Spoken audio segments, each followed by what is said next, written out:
nós temos que tocar no assunto principal, que é o quê? O oleiro. Nunca existirá vaso sem um o quê? Um oleiro. Não adianta. Jeremias 18, verso 1. Diz o seguinte: a palavra do Senhor que veio a Jeremias dizendo: dispõe-te, desce à casa do oleiro, e lá ouvirás as minhas. Já começa por aí. Primeira coisa, tem que o quê? Descer. Para fazer o quê? Ouvir a palavra. Porque hoje estamos vivendo uma geração que não quer descer e nem tampouco ouvir a palavra. Porque eu comecei com Mateus 6, que começa por aí. Se eu não oro, como vou ter desejo de descer à casa do oleiro? Como vou ter forças para resistir às tentações do dia? Como vou resistir o cansado semanal daquela trajetória de trabalho? Porque hoje em dia, muitos dão muitas desculpas para descer à casa do oleiro.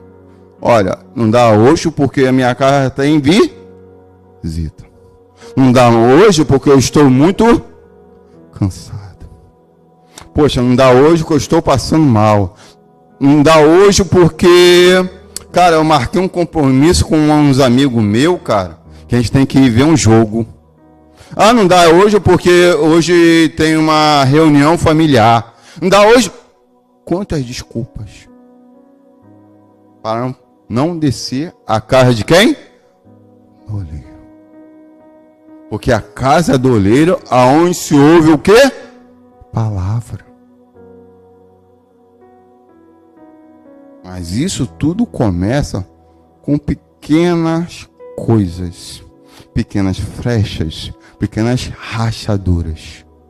A primeira, eu fiz questão de enfatizar que é o quê? A oração. Um crente que não ora é um crente perdido. Você que não está orando, você está perdido. Como eu busco direção se eu não oro para aquele que me direciona? Como eu busco conhecimento se eu não oro para aquele que me dá o conhecimento? Tem como me explicar isso? Não tem. Tudo é motivo para ficar em casa. Tudo é motivo para você não orar. Ah, hoje eu perdi o horário que o meu relógio não despertou. Ah, hoje perdi porque o meu ônibus atrasou. Tudo é desculpa. Tem uma história muito interessante que eu vi de um pastor muito antiga, que toda vez que o obreiro chegava, sentava, o pastor começava a pregar, o obreiro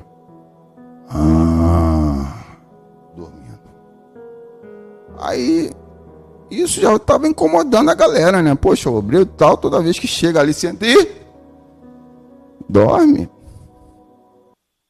Detalhe, todo o culto, esse obreiro dormindo ou não, estava lá. Aí chegou um ponto, chegou o responsável dos obreiros e foi falar isso com o auxiliar desse pastor. E o auxiliar do pastor começou o quê? A observar. E toda vez o cidadão chegava ali, acho que dava para contar.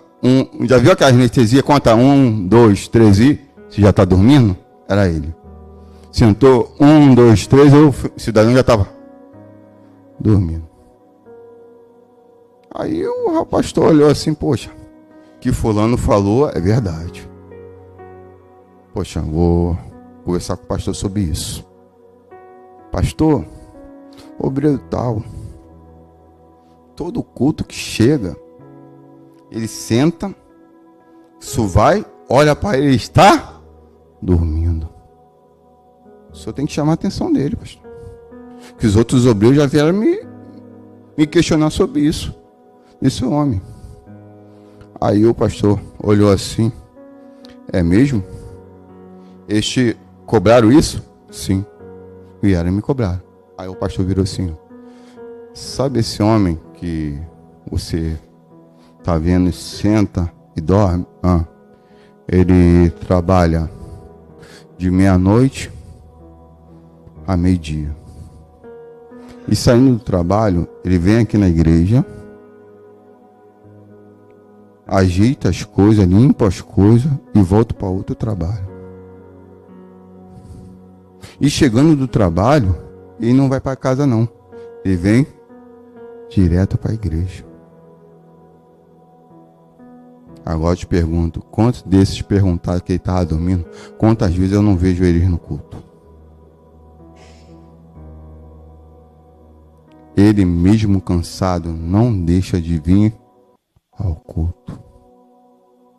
Porque esse obreiro sabe o que é descansar no Senhor. Que venha cansado. Que venha com dor. Eu tenho um testemunho próprio que eu já vim, às vezes, para o culto cheio de dor. Mas quando comecei a louvar, quando comecei a orar, magicamente essa dor foi o quê? Embora. Porque às vezes o inimigo coloca alguns empecilhos para ver se a sua vontade é essa mesma. E o Senhor permite que isso aconteça. Não pense que não permite, que Ele permite. Quer o grande exemplo disso?